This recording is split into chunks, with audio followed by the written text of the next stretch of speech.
Sa isa pang disgrasya sa Cebu City, inatake sa puso habang nagmamaneho ang isang lalaki. At dahil po dyan, nakabundol siya ng motorsiklo at pumailalim pa ang rider. Saksi, si Nico Sereno ng GMA Regional TV. Sa kuha ng dashcam ng isang sasakyan, makikita na binabagtas ng kotse at motorsiklo ang kalsada sa bahagi ng N. Bacalso Avenue sa Cebu City noong Sabado. Maya-maya, biglang binundol ng kotse ang motor na nooy paliko papunta sa isang university.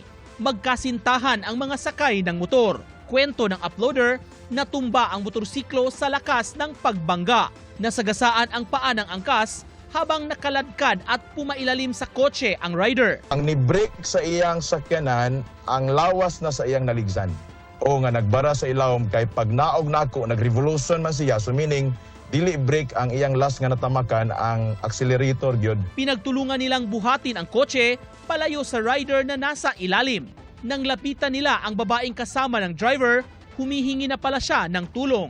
Inatake sa puso ang kanyang asawang driver. Nadala pa sa ospital ang 42 anyos na driver ng kotse na napag-alamang isa palang engineer.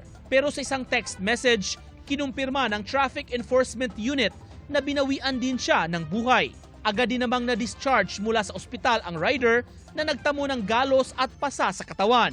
Para sa GMA Integrated News, Nico Sereno ng GMA Regional TV, ang inyong saksi.